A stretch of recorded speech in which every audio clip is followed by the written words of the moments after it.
Tem jornalista já cravando que o Elinho, ex-São Paulo, é o jogador que o São Paulo estaria querendo para trazer de volta. E também o Igor Vinícius, ele pode melar agora no time do São Paulo, no time do Corinthians. A demissão do Zubeldia segue sendo totalmente plausível e um tema muito solicitado no São Paulo Futebol Clube por presidente da Independente, por exemplo, líder de torcida. A galera não aguenta mais e tem sempre esse confronto com relação a jornalistas que ficam defendendo o trabalho do Luiz Zubeldia e a diretoria do São Paulo que segue passiva sem demonstrar qual que é o seu real interesse em relação ao São Paulo Futebol Clube, se seria o São Paulo cair, a diretoria está jogando contra, ou ela realmente acredita que um dia o Luiz Zubeldia pode fazer esse trabalho aí melhorar, se ele teve 2, 3 pré-temporadas já e não conseguiu fazer absolutamente nada. Agora tem mais uma pausa, teria como um técnico novo chegar e conseguir colocar o seu trabalho ali na frente do negócio, mas o São Paulo tá segurando de boa. O caso de Enzo Dias também tem dado o que falar, e Thiago Carleto eu quero falar pra vocês, e vamos começar com o Thiago Carleto agora. O Thiago Carleto, ele é um ex-lateral esquerdo, né, do São Paulo Futebol Clube, que jogou também no Atlético do Paraná, jogou em alguns times por aí, e ele foi detido por causa de questão de pensão alimentícia. É um nome que vincula ao São Paulo pela passagem que teve por aqui. Um jogador interessante, não brilhante, e é um cara que eu lembro perfeitamente que tinha um ótimo chute, ele bateu falta em algum momento da carreira, ele conseguia fazer ali o seu arroz com feijão. Então é uma página triste, né? Não vou ficar entrando aqui no assunto de pensão, porque também não tem nada a ver com o canal, com o know-how, o que eu tenho aqui para oferecer, mas assim, tem que analisar caso a caso, uma pena mesmo, e se tem uma criança envolvida aí que não tá recebendo nada também, então o Carleto tá de brincadeira. Agora, se o cara, ele de fato, ele tem alguma coisa pra defender, que defenda, mas é um caso curioso e que envolveu o nome do São Paulo, por isso que eu trouxe. E o outro lateral esquerdo é o Enzo Dias, que fez um primeiro tempo horroroso no último jogo, né? Depois ele acaba saindo pra entrada do Wendel.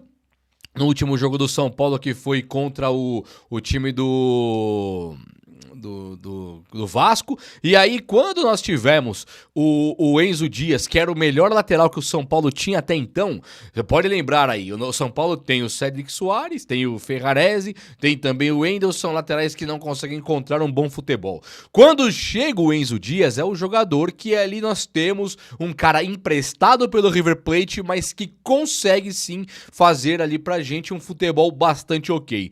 Já fez pênalti no Chico, do Mirassol, ele fez um outro pênalti depois, que acho que acabou anulando, mas ele fez um outro pênalti também que bateram contra o São Paulo, e agora ele de novo demonstrando talvez um cansaço físico, ele não consegue correr contra o atacante do Vasco, contra o lateral do Vasco, o que resulta em 2 gols do Vasco, e fez uma partida horrorosa. Ao sair no primeiro tempo, do intervalo do jogo, ele chega a ter um cinegrafista ali filmando, né, a saída dos jogadores do campo, filmam ele, e ele todo nervoso, ele dá um soco na câmera ali, e ele vira matéria, fala, ó, tá aí, ó, destemperado, descontrolado, bateu na câmera, e isso tudo vai demonstrando um pouco mais do momento que vive o São Paulo propriamente como um time, do que como vive propriamente o Enzo Dias como um jogador individual. Chegou aqui muito mais tranquilo, o ambiente ele é quente, ele é inflamado, ele tá um vulcão em erupção, todos os jogadores perdendo a linha, sobretudo o seu técnico, que é o grande exemplo de perder a linha, o técnico que tem mais cartões do que vitórias no ano. E aí quando o São Paulo ele olha para esse panorama, ele vê que o Enzo Dias ele tem sim que colocar a mão na consciência e dar uma maneirada, mas não seria somente o Enzo Dias, e sim todos os jogadores do São Paulo nesse momento conturbado. Vai ter que sobrar experiência, e a emoção, o calor da emoção terá que ser colocado de lado. É muito curioso falar de colocar de lado uma emoção quando nós temos um futebol envolvido, né? Um time gigantesco como o São Paulo, paixão dos torcedores, e o momento conturbado de uma maneira assim como nunca se viu no time do Tricolor. O Baby, um dos líderes da torcida independente, que chega ali pra se pronunciar, faz alguns vídeos, um bastante caloroso, muito alterado, e depois ele faz outros vídeos na manhã seguinte, colocando de uma maneira mais calma as mesmas palavras e o mesmo ideal. E isso vale muito para torcedores que ficam pedindo sempre que a torcida organizada vá lá cobrar, vá lá quebrar tudo e tal. O Baby, ele dá um parecer muito interessante que eu acho que faltava mesmo ouvir dele, e ele coloca ali de uma inteligência muito legal. Eu gostei muito mais dele hoje do que o Baby que eu conhecia anteriormente. Hoje ele coloca torcida familiar, aquele jeito dele falar, né? Familiar, eu não tô indo lá, deixa eu explicar pra vocês. Fizemos essa invasão um tempo atrás, tal, eu fui preso, acabei na cadeia, tem caras indiciados, não sei o quê. Então ele coloca que o torcedor organizado, ele vai sim fazer uma cobrança lá, uma cobrança totalmente pacífica, normal, uma cobrança de torcedores que são importantes pro São Paulo, porque o São Paulo conta com esse apoio da torcida em jogos muito mais vazios. Você lembra que antigamente tinha jogos que eram vazios? O São Paulo no Morumbi era Morumbi ainda, ele não tinha um atrativo muito grande. Eu lembro que eu mesmo estava no campo um dia e o Grafite estava ali no campo, tinha 2.000 pessoas no máximo ali de pagantes, e eu estava de um lado da arquibancada, um outro cara na geral do outro lado da outra arquibancada do outro lado do estádio, e o cara gritava pro Grafite no meio do campo, antes de começar o jogo: Grafite, hoje vai ter que jogar, Grafite!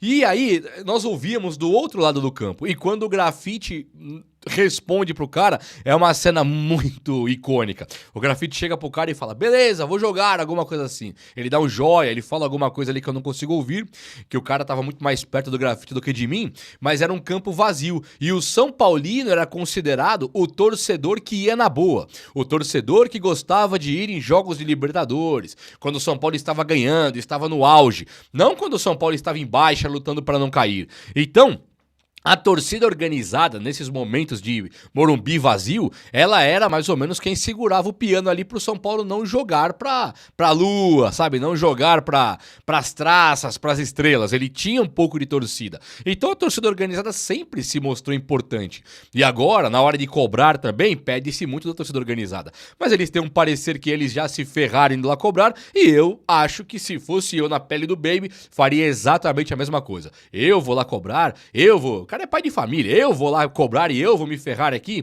Então, pra muitos que disseram que o Baby era vendido, que o Baby estava totalmente comprado pela diretoria, eu acho que dessa vez ele consegue colocar de uma forma interessante e ele consegue se eximir desse tipo de acusação, desse tipo de coisa, e ele fica ali numa situação de desconforto com a situação do São Paulo e pressionando diretores e conselheiros que estão no São Paulo Futebol Clube para mamar, para ficar naquela mamata de sempre, aquela coisa bizarra de caras que nem são são paulinos propriamente e de caras que estão ali para usurpar do poder e também dos confortos que o time do São Paulo proporciona, como uma viagem com a delegação pro campo pra Disney, para fazer uma pré-temporada infrutífera, inexplicável, cujo São Paulo volta sempre mais despreparado e menos treinado. Muito do que acontece no time do São Paulo hoje, ela tem uma repercussão muito maior, né? São postagens, são publicações e quem que está certo e quem que está errado. O próprio Baby, ele tinha apoiado o Luiz Ubeldia muitas vezes, ele fala que a culpa não era do técnico, que se era pra ficar demitido o técnico, que a diretoria demitisse e não esperasse a torcida cobrar, e a diretoria teria que tomar essa postura. E o Baby continua com essa postura da diretoria do São Paulo ter que chegar lá e comprar, e demitir, e não esperar a torcida pedir. Mas o Baby não se aguentou, foi lá e pediu. Hoje o Júlio Casares, o presidente, ele não se pronunciou. O Carlos Belmonte, que é o diretor de futebol do São Paulo, também não se pronunciou. Então os caras, ao não se pronunciarem, eles deixam a torcida com pequenos fragmentos de notícias que alguém lá de dentro, uma fonte que não pode comentar, recebeu uma ligação de um jornalista duvidoso, e aí é o que tem pra hoje de notícia. Não, eu falei com uma fonte lá de dentro, e ele garante que vai segurar Luiz Ubeldia, porque eu trabalho, só que isso não se justifica enquanto o cotidiano, enquanto o que nós assistimos. O trabalho do Luiz Ubeldia, ele não melhora com o tempo. O trabalho do Luiz Ubeldia, ele não melhora com o treino. O trabalho do Luiz Ubeldia, ele não melhora com a pré-temporada, intertemporada, data FIFA, pausa pro futebol, o que quer que seja. Então, como o Zubeldia, ele tem esse histórico horroroso de títulos, esse histórico horroroso de evolução de time, é uma figura simpática, né? Você vê o cara dando uma entrevista ali, ele é um cara, você fica até com um pouco de pena dele, você fala, será que eu peguei pesado com as críticas? Um cara empenhado, um cara que tá aqui tentando, mas a verdade é que o São Paulo com o Zubeldia vai cair. Não tem condição do São Paulo não cair. O São Paulo caminha a passos largos para ser rebaixado. E nada pode mudar o fato do São Paulo ter ganhado 2 jogos no Brasileirão, que foram de Santos e Grêmio. Esses dois jogos pegaram dois times desmantelados que já trocaram de técnico e já estão melhorando jogo após jogo. Enquanto o São Paulo ele fica de braço cruzado, olhando para o céu e rezando para algo, uma intervenção divina ajudar o São Paulo, porque uma intervenção do homem não está rolando. O Baby pede 4 reforços e a diretoria do São Paulo talvez venha a se manifestar, né? O São Paulo ele deixa vazar que está procurando nomes como o do Elinho, que está querendo comprar o Biel, já falo do Biel também mais tarde em outro vídeo, mas o Elinho, que é um jogador da equipe de base do São Paulo, é um jogador que o São Paulo lançou o Elinho para a categoria profissional, o São Paulo começou a usar o Elinho como ponta direita, o próprio São Paulo colocou o Elinho no banco de reservas, isso desde a época do Dorival, não agora a última passagem, mas na primeira passagem que ele teve pelo São Paulo, ele coloca o Elinho de vez em quando no meio campo, de vez em quando na ponta direita, o Elinho no São Paulo nunca conseguiu jogar bem. Entre um gol e outro, ele acaba indo para o banco de reservas e acaba negociado com o Red Bull Bragantino, um time que tem sim a SAF, né, de investimento, uma SAF de retorno financeiro muito ativa, muito clara para nós analisarmos. Então você olha para o Red Bull e você fala, esse projeto aqui do Bragantino não é um projeto de títulos, é um projeto de revelar os jogadores, trazer jogadores por 20 milhões e vender por 50. Foi mais ou menos assim com o Elinho, foi mais ou menos assim com o Claudinho, aquele meia que eles trouxeram, que é monstruoso, que hoje joga no Zenit. Eles conseguiram montar alguns jogadores. Venderam agora Lucas Evangelista para o Palmeiras.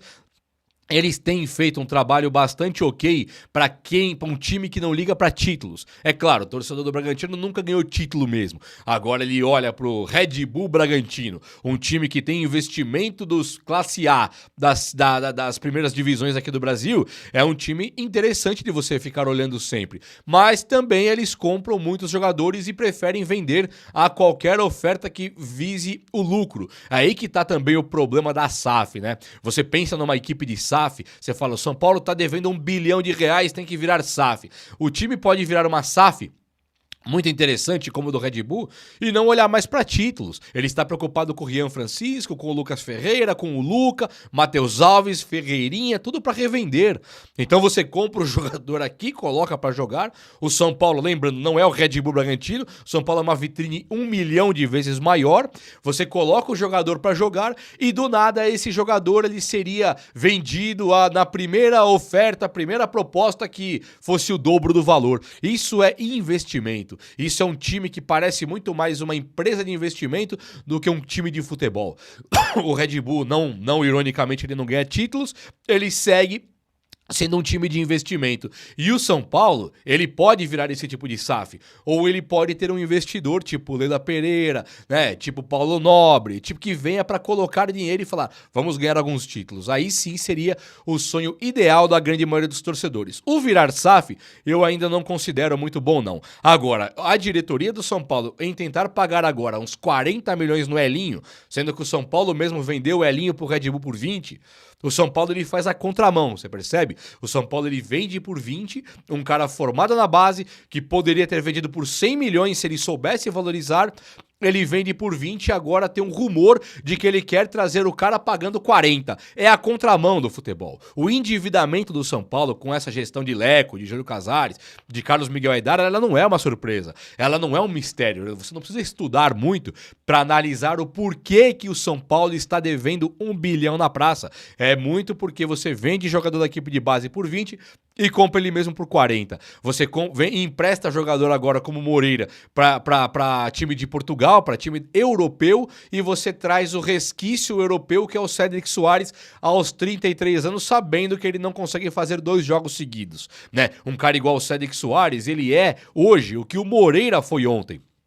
O que o Moreira, ele era ontem o Moreira, só que ele ficou na Europa, passou pouquíssimo aí na geração dele, ele passou pouquíssimo percebido. Nós temos caras como Daniel Alves, Maicon, nós temos o Carvajal, temos o Felipe Lan, Alexander Arnold, tem um monte de laterais que saem milhões de vezes à frente em termos de fama do que um cara igual o Cédric Soares. É claro que o Cédric jogou na Inter de Milão, jogou também no Arsenal, ele fez o papel dele, só que ele não era um cara que brilhava. precisava. E o que nós fazemos? Mandamos o Moreira pra lá, que deve ser um nível Cédric Soares, e trazemos o Cédric, só que já bem mais velho, gastando muito mais. É a contramão do futebol de uma diretoria que segue totalmente perdida. O técnico do São Paulo deve ser demitido agora, sim, apesar da diretoria negar, falar que não, o São Paulo não vai demitir o técnico, o São Paulo deve sim demitir o técnico Luiz Ubeldia. Existem algumas opções do mercado, como Hernan Crespo, Luiz Castro, Jorge Jesus, acho que até o Fábio Carille hoje está desempregado. Tem muitas opções que o São Paulo pode escolher. Não estou falando aqui a minha opinião de qual técnico deveria trazer agora, mas estou dizendo que tem para todos os gostos. O carésimo como Jorge Jesus, o caro, não tão carésimo, mas caro também como Luiz Castro, o mais barato como Hernan Crespo, o baratésimo como Fábio Carille, e você tem todo tipo de postura em campo. Tem o ataque total, tem o equilibrado, tem o promissor, tem o retranqueiro, todo tipo de técnico que o São Paulo queira hoje, ele consegue colocar ali no campo. Então, falar também que não demite-se Zubeldia porque não tem opção no mercado é no mínimo mentiroso, né? Tinha Dorival no mercado, tinha Renato Gaúcho no mercado, tinha também o Tite no mercado, tinha também Fernando Diniz no mercado, todos os técnicos que eram, na oportunidade, postulantes ao cargo de técnico do São Paulo, dividindo opiniões ou não, sendo do seu gosto ou não, os técnicos estavam lá e ainda estão. Então, a falácia, essa mentiraiada, esse bullshit de que o São Paulo não demite o Zubeldia por multa rescisória, esquece. São Paulo está comprando, neste momento, Marcos Antônio para o banco de reserva para custar 26 milhões de reais. E falar também que o Luiz Zubeldia não é demitido por falta de opção no mercado, outra falácia, outra mentira. Eu prefiro acreditar que os diretores do São Paulo, na figura do Belmonte e o presidente Júlio Casares, estão fazendo isso de caso pensado, não demitidos o Zubeldia, e eu não sei qual que é a intenção deles. Será que é levar o São Paulo para a Série B? Eles querem disputar uma Série B? Acham que a logística da Série B vai ser bacana? Então eu não sei qual que é a intenção deles ainda, mas me parece de propósito. Me parece que eles querem rebaixar o São Paulo de propósito, uma vez que já está muito claro que o São Paulo não evolui com o técnico Luiz Ubeldia. O Igor Vinícius, ele virou matéria de discussão no time do São Paulo também, porque o Igor Vinícius ele foi um lateral importante para o São Paulo em determinado tempo. Hoje o São Paulo conta com laterais como Ferrarese e Cédric, que ele não consegue encontrar o futebol. A torcida do São Paulo pede por Mike e Igor Felisberto da equipe de base,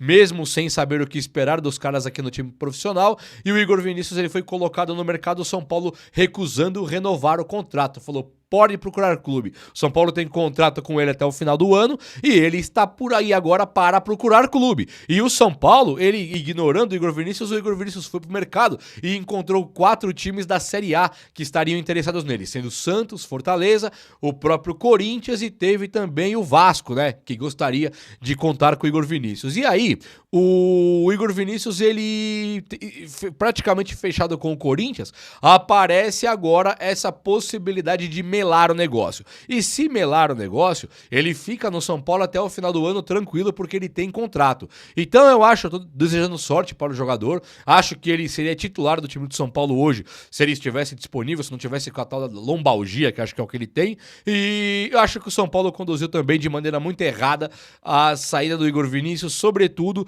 com o que o São Paulo tem para substituí-lo, que é um lateral velho que não aguenta jogar mais, e um zagueiro que não é lateral e quando tem que passar do meio campo é um constrangimento total e o São Paulo fica sempre com pontas jogando sozinhos ali. Bom, meus amigos, o vídeo de hoje foi esse. Eu espero que você tenha gostado. Se você gostou, chega no likeão aí. Tamo junto. Seja muito bem-vindo aqui. Se você não viu ainda, aqui na coletiva do Juba Futebol, pode se inscrever e fique comigo. Um abraço. Até a próxima. Valeu!